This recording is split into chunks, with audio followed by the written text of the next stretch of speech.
Assalamualaikum warahmatullahi wabarakatuh. Waalaikumsalam. Allahu Akbar. Allahu Akbar. Allahu Akbar. Allahu Akbar. Allahu Akbar. Allahu Akbar. Allahu Akbar walillahil hamd. Alhamdulillahirabbil alamin. Alladzi khalaqal insana fi ahsani taqwim. Alladzi arsala rasulahu bil huda wa dinil haqq liyudhhirahu 'ala dini kullihi wa kafa billahi shahida. Ashhadu an la ilaha illallah wahdahu la syarika lah wa ashhadu anna Muhammadan 'abduhu wa rasuluh. Allahumma shalli 'ala Muhammadin wa 'ala alihi wa sahbihi wa tabi'in ajma'in. Wa qala Allah ta'ala fil Qur'anil 'azim, a'udzu billahi minasy syaithanir rajim. Ya ayyuhalladzina amanu taqullaha haqqa tuqatih wa la tamutunna illa wa antum muslimun. Ya ayyuhalladzina amanu taqullaha wa qulu qawlan sadidan yuslih lakum a'malakum wa yaghfir lakum dzunubakum wa may yuti'illaha wa rasulahu faqad faza fawzan 'azima. Ma'asyiral muslimin, jamaah salat Id rahimakumullah. Kita bertakbir tanda bersyukur kepada Allah Subhanahu wa taala karena kita telah dipanjangkan usia, dianugerahi hidup sehat sehingga kita kembali bersama-sama melaksanakan sholat Idul Adha pada tahun ini. Tidak terasa lama waktu berlalu, masa berjalan, 1 tahun terasa sebulan, sebulan terasa seminggu, dan seminggu terasa sehari. Kata sabda Nabi sallallahu alaihi wasallam, "La taqumus sa'atu hatta yataqarraba zaman, wa takuna as-sanatu kas-sahri, wa yakuna as-sahru kal-jumu'ah, wa takunu al-jumu'atu kal-yawm, wa yakunu al-yawmu kas-sa'ah, wa takuna as-sa'atu kahdirati sa'ah." Tidak akan terjadi kiamat hingga zaman berdekatan. Setahun bagaikan sebulan, sebulan bagaikan sepekan, sepekan bagaikan sehari, sehari bagaikan 1 jam, dan 1 jam bagaikan terbakarnya pelepah pohon kurma. Hadis riwayat Imam Ahmad.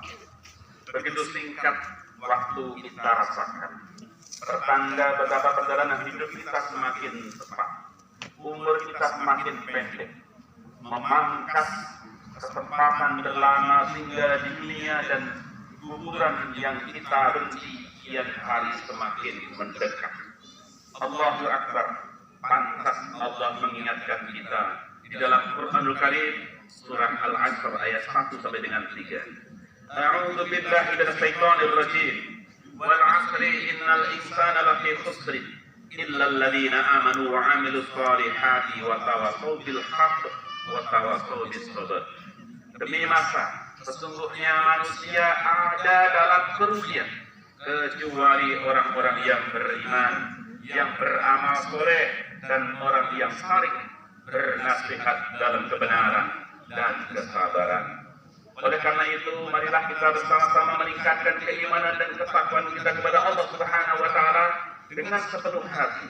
Kita niatkan di dalam hati bahwa ibadah di pagi hari ini merupakan langkah awal kita memulai perjalanan hidup yang penuh ketaatan dan kesabaran, sebagaimana ketaatan para nabi yang sholihin, terutama baginda Rasul Nabiullah Al-Khalilullah, Nabiullah Ibrahim alaihi salam, yang telah memberikan pelajaran yang luar biasa kepada kita semuanya.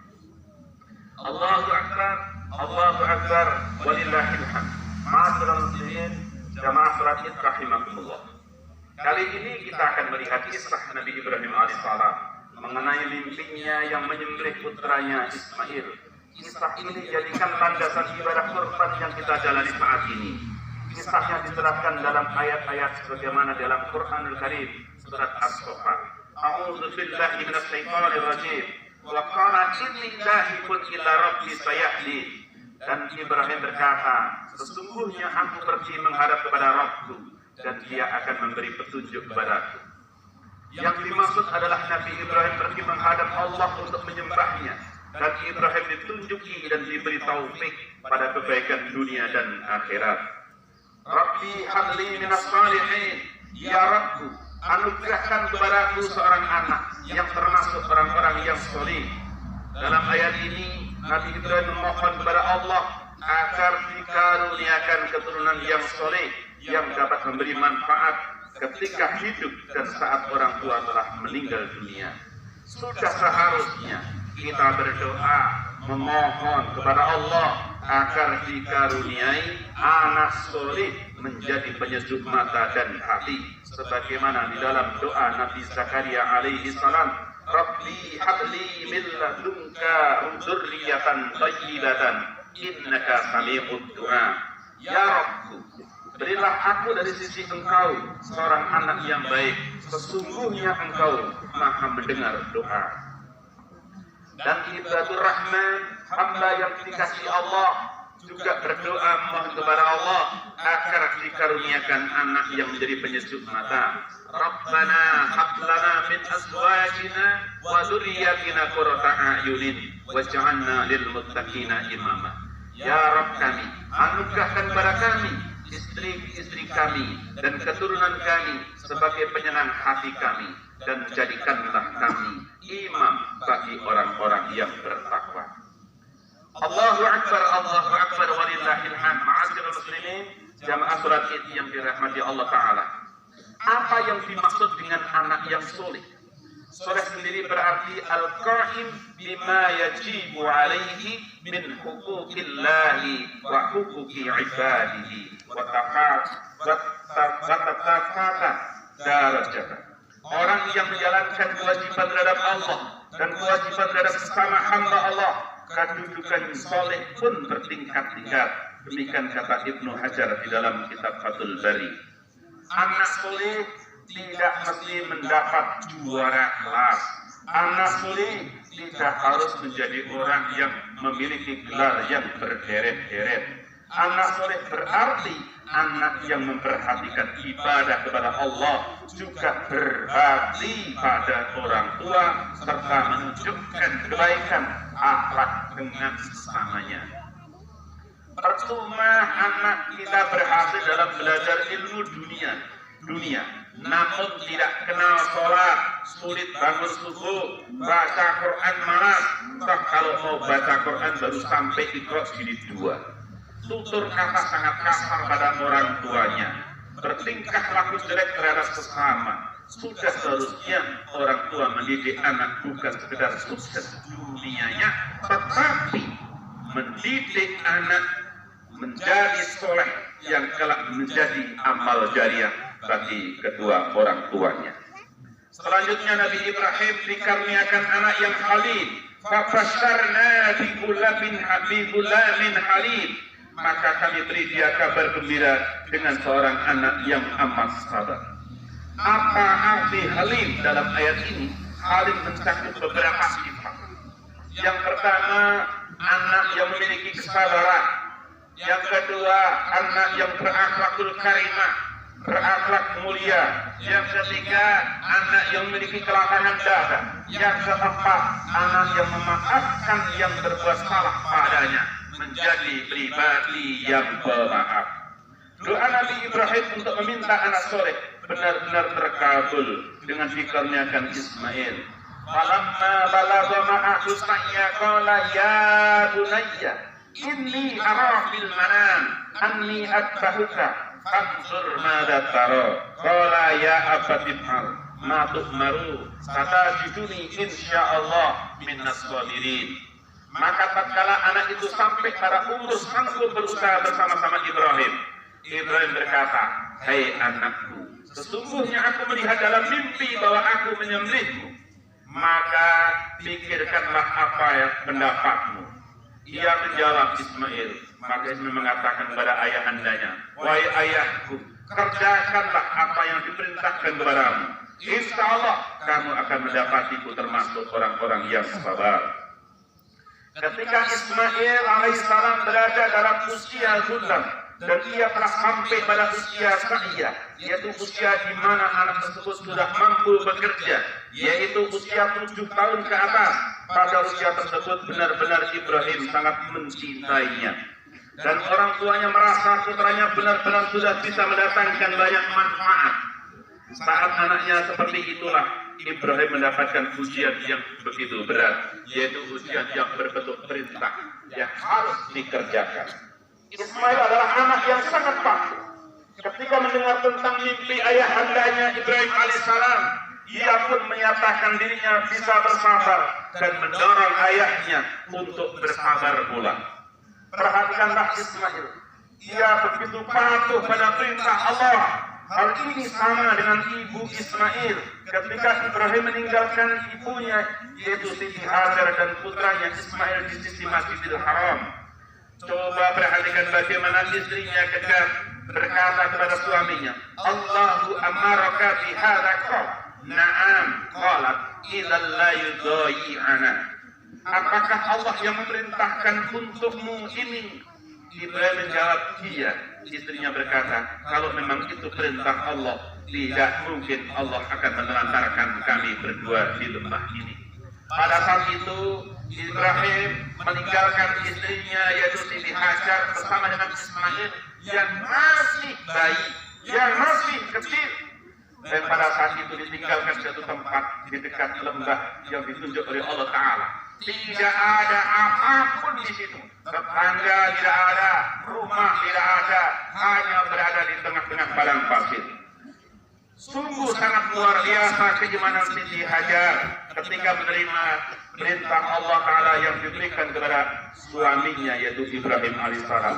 Dia mengatakan, kalau ini perintah Allah, maka Allah tidak akan menelantarkan kami berdua di sini. Inilah yang seharusnya jadi teladan kita, yaitu patuh, sabar dan tawakal kepada Allah Ta'ala.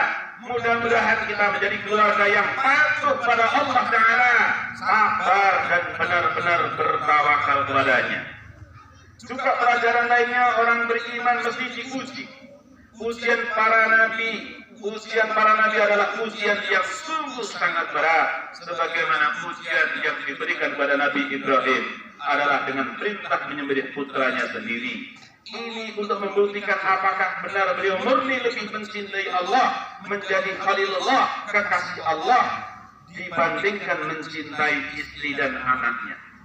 Padahal ketika Nabi Ibrahim alaihissalam diperintah oleh Allah untuk menyembelih putranya, ketika itu Nabi Ibrahim hanya mengatakan dalam hatinya, Samina wa ata'na. Nabi Ibrahim tidak pernah berpikir, lalu bagaimana kalau anaknya sudah ditemui? Tidak pernah berpikir. Karena keimanan Nabi Ibrahim alaihissalam yang begitu kuat, yang menghunjam di dalam hatinya, mengalahkan logika berpikir. Karena Nabi Ibrahim yakin kepada Allah Subhanahu wa Ta'ala. Ma'asyiral muslimin, jamaah salat Id yang dirahmati Allah.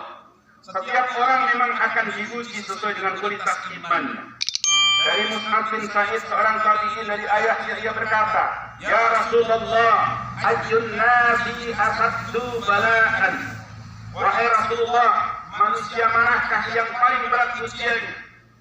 Beliau Rasulullah sallallahu alaihi wasallam menjawab, Al-anbiya summa amsalu wal amsalu wa yubtala rajulu ala hasabi dinihi fa in kana dinuhu sulban istada bala'uhu wa in kana bi dinihi riqadu tuliya ala hasabi dinihi fama yabrahul bala'u bil 'abdi hatta yatrukahu yamsi 'ala al-ardi ma 'alaihi khati'atun. Ketika ditanya siapakah orang yang paling berat ujiannya, kemudian Nabi Shallallahu Alaihi Wasallam menjawab, yaitu para nabi. Kemudian yang semisal dengan semisalnya lagi, seorang akan diuji dengan kondisi agamanya. Apabila agamanya begitu kuat atau kokoh, maka semakin berat pula ujiannya. Apabila agamanya lemah, maka ia akan diuji sesuai dengan kualitas agamanya. Seorang hamba senantiasa akan mendapatkan cobaan sehingga dia berjalan di muka bumi dalam keadaan bersih dari dosa. Sehingga ujian-ujian yang menimpa seorang hamba pada hakikatnya adalah untuk membersihkan dosa dan kesalahannya. Maka ini adalah cara Allah untuk mencintai hambanya. Falamma aslama wa tallahu lil jabin. Tatkala keduanya telah berserah diri dan Ibrahim membaringkan anaknya di atas pelipisnya, yaitu dengan pisau yang sudah disiapkan. Nyatalah kesabaran keduanya berserah diri kepada Allah Subhanahu wa taala dengan kepasrahan, dengan tawakal yang sungguh sangat luar biasa. Wa nadainahu ayya Ibrahim, dan kami memanggilnya, hai Ibrahim. Qad sadaqta ru'ya inna kadzalika najzil muhsinin. Sesungguhnya kamu telah membenarkan mimpi itu. Sesungguhnya demikianlah kami memberi balasan kepada orang-orang yang berbuat baik. Inna hadza lahuwal bala'ul mubin. Sesungguhnya ini benar-benar satu ujian yang nyata. Ketika Nabi Ibrahim pasrah atau berserah diri pada Allah Subhanahu wa taala, juga Ismail pasrah karena menjalankan perintah Rabb-nya. Mereka ridho dengan ketetapan Allah. Ibrahim lalu membaringkan anaknya Ismail di atas tanah. Saat itu wajah Ismail di atas tanah. Allah pun memanggil Ibrahim dan menyatakan bahwa mimpinya benar, dan telah benarlah yang dijalankan karena patuh pada perintahnya. Lalu Allah membalas orang-orang yang berbuat ihsan atas ketaatannya, yaitu cobaan yang berat berganti dengan sembelihan yang besar. Maka terselamatkanlah Ibrahim dan Ismail dari ujian yang berat itu. Ibnu Rajab rahimahullah pernah berkata, jika kesempitan itu semakin terasa sulit dan semakin berat, maka seorang hamba akan jadi putus asa, dan demikianlah keadaan makhluk yang tidak bisa keluar dari kesulitan. Akhirnya ia pun menggantungkan hatinya pada Allah Ta'ala. Inilah hakikat tawakal padanya. Tawakal inilah yang menjadi sebab terbesar keluar dari kesempitan yang ada, karena Allah sendiri telah berjanji akan mencukupi orang yang bertawakal kepadanya. Fa inna ma'al usri yusra, karena sesungguhnya sesudah kesulitan itu adalah ada kemudahan. Karena sesungguhnya bersama kesulitan itu ada kemudahan. Ayat ini pun sudah diulang. Inna ma'al usri yusra, sesungguhnya bersama kesulitan itu ada kemudahan. Di ayat selanjutnya, wa fadainahu bi dzibhin 'alim, dan kami tebus anak itu dengan seekor sembelihan yang besar. Itulah balasan dari orang yang taat pada Allah. Ia akan dipalingkan dari kesulitan dan musibah, akan dibuahkan jalan keluar dengan mudah. Sebagaimana disebutkan pula dalam ayat yang lain, yang artinya barang siapa bertakwa kepada Allah, niscaya dia akan mengadakan baginya jalan keluar. Wa may yattaqillaha yaj'al lahu makhrajan wa yarzuquhu min haitsu la yahtasib, dan akan dibukakan pintu rezeki, dan Allah memberikan rezeki dari arah yang tidak disangka-sangkanya. Wa may yatawakkal 'ala Allahi fa huwa hasbuh, dan barang siapa yang bertawakal kepada Allah, niscaya Allah akan mencukupkan keperluannya. Ma'asyiral muslimin, jamaah salat Id yang dirahmati Allah. Apa yang dimaksud dengan sembelihan yang besar di sini? Kebanyakan ulama berpendapat bahwa sembelihan tersebut adalah kaksi domba yang jantan. Selanjutnya disebutkan dalam ayat Quran surat As-Saffat ayat 108. Wa tarakna 'alaihi fil akhirin, kami abadikan untuk Ibrahim itu pujian yang baik di kalangan orang-orang yang datang kemudian, sehingga orang-orang yang datang kemudian selalu mendoakan kepada Nabiullah Ibrahim alaihissalam. Di dalam salat kita selalu bersalawat kepadanya, Allahumma salli ala Muhammad wa ala ali Muhammad kama barakta ala Ibrahim wa ala ali Ibrahim. Maksud ayat yang dimaksudkan Allah memberikan puji, maksudkan bahwa Allah Ta'ala berfirman bahwa Nabi Ibrahim akan mendapatkan pujian bagi orang-orang setelahnya. Allah membiarkan Nabi Ibrahim terus mendapatkan pujian terbaik setelah itu hingga hari kiamat.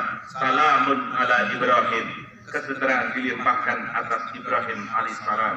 Allahu Akbar, Allahu Akbar, Allahu Akbar, walillahil hamd. Ma'asyiral muslimin, jamaah salat Id yang dirahmati Allah. Marilah kita bersama-sama memohon kepada Allah Subhanahu wa taala agar kita dikaruniakan kepada diri kita semua, keluarga kita menjadi keluarga yang sakinah, yang mawaddah, yang warahmah, yang sakinah, yang berkah, diberikan keturunan yang soleh dan solehah, dan hidup kita selalu diberikan kemaslahatan, diberikan kekuatan lahir batin untuk tetap istiqomah di dalam ibadah. Semoga Allah Ta'ala selalu memudahkan kepada kita semua, dan semoga kita dimudahkan, diberikan panjang umur untuk bisa hadir bersama-sama di dalam menjalankan salat Idul Adha di tahun yang akan datang, dan semoga kita termasuk hamba Allah yang mendapatkan keridhaannya dunia dan akhirat. Amin. Allahumma ighfir lil muslimina wal muslimat Amin. wal mu'minina wal mu'minat Amin. al ahya'i minhum wal amwat Amin. innaka sami'un qaribun mujibud da'wat Amin. ya qadiyal hajat. Amin. Allahumma a'inna 'ala dzikrika wa syukrika wa husni ibadatik Amin. bi rahmatika ya arhamar rahimin. Amin. Rabbana zalamna anfusana wa illam taghfir lana wa tarhamna lanakunanna minal khasirin. Rabbana la tuzigh qulubana ba'da idh hadaytana wa hab lana min ladunka rahmah innaka antal wahhab. Allahumma arinal haqqa haqqan warzuqna ittiba'ah wa arinal batila batilan warzuqna ijtinabah. Rabbana atina fid dunya hasanah wa fil akhirati hasanah wa qina adzabannar wa adkhilna jannata ma'al abrar ya aziz ya ghafar ya rabbal alamin. Wa sallallahu ala nabiyyina Muhammadin sallallahu alaihi wasallam. Subhana rabbika rabbil izzati amma yasifun wassalamun alal mursalin walhamdulillahi rabbil alamin. Assalamualaikum warahmatullahi wabarakatuh. Waalaikumsalam warahmatullahi wabarakatuh.